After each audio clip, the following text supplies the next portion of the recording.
എല്ലാവർക്കും നമസ്കാരം.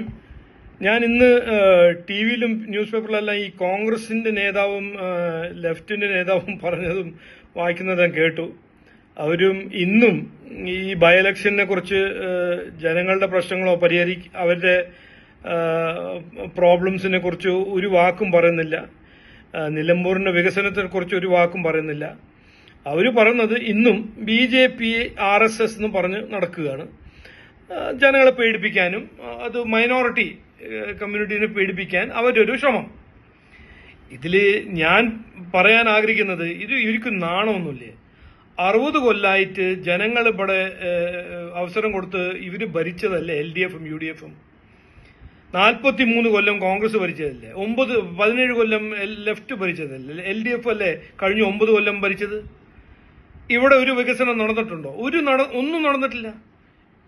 അതിനെക്കുറിച്ച് പറയാണ്ട്, എന്ത് ചെയ്യാൻ പോകുന്നു അതിനെ കുറിച്ചൊന്നും പറയാണ്ട് ഓരോരോ നുണ പറയാ. BJP RSS അവരെ ഡീമനൈസ് ചെയ്യാനും അതിനെക്കുറിച്ചൊരു വിഷം സ്പ്രെഡ് ചെയ്യാൻ നോക്കുക. ഇതിൽ പെടാൻ പാടില്ല. ജനങ്ങൾ വിഡ്ഢികളല്ല എന്ന് ഞാൻ പറയാൻ ആഗ്രഹിക്കുന്നു ഈ രണ്ട് നേതാവുമാരോട്. ജനങ്ങൾക്ക് വേണ്ടത് വികസനം. അത് BJP NDA ചെയ്യും, തരും. 11 കൊല്ലം നരേന്ദ്രമോദിജി ചെയ്ത കാര്യങ്ങൾ ഇവിടെയും നമ്മൾ കൊണ്ടുവരും എന്നാണ് NDA പറയുന്നത്, BJP പറയുന്നത്. അപ്പൊ ജനങ്ങൾ എങ്ങനെ വിഡ്ഢിയാക്കരുത്, അത് പറ്റിക്കരുത്. 60 കൊല്ലം അത് നടന്നിട്ടുണ്ടാവും, ഇനി നടക്കില്ല.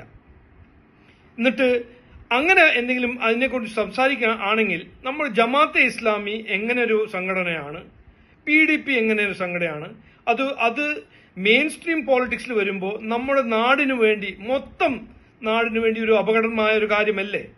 അതിനെക്കുറിച്ച് സംസാരിക്കൂ. അതിനെക്കുറിച്ചൊന്നും പറയുന്നില്ല.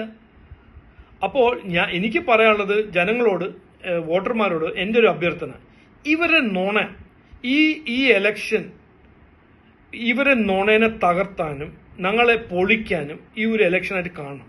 നമുക്ക് ഇനി വേണ്ടത് ഇങ്ങനെയല്ല, നുണയും ഒരു പണ്ടുള്ള ഒരു പവർ പോളിറ്റിക്സിന്റെ രാഷ്ട്രീയമല്ല വേണ്ടത്.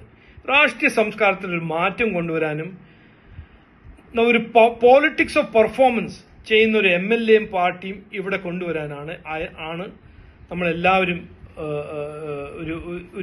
ഈ ഇലക്ഷനായിട്ട് കാണുന്നത്. അപ്പോൾ എൻ്റെ ഒരു അഭ്യർത്ഥന, ഇവരെ നുണ വിശ്വസിക്കരുത്. ഇവർ നുണക്കാരാണ്. എത്രയോ കൊല്ലം നുണ പറഞ്ഞ് നടക്കുന്ന ഒരു പാർട്ടികളാണ് രണ്ടുപേരും. വെസ്റ്റ് ബംഗാളിലും രണ്ടുപേരും LDFും UDFും ഒറ്റക്കെട്ടായിട്ടാണ് മത്സരിക്കുന്നത്. അപ്പോൾ അവര് തമ്മിൽ ഒരു വ്യത്യാസവുമില്ല. ഇവിടെ ജമാഅത്ത് ഉണ്ടെങ്കിൽ അവിടെ മറ്റൊരു PDP, ഇവിടെ അഴിമതി ഉണ്ടെങ്കിൽ അവിടേക്കും ഉണ്ട് അഴിമതി, ഇവിടെ വികസന വിരുദ്ധ രാഷ്ട്രമാണെങ്കിൽ അവിടെ വികസന വിരുദ്ധ രാഷ്ട്രമാണ്. NDAനെ മത്സരിച്ച് ജയിപ്പിക്കുക എന്നാണ് എൻ്റെ ഒരു അഭ്യർത്ഥന. എല്ലാവർക്കും നമസ്കാരം, നന്ദി, ജയ് ഹിന്ദ്.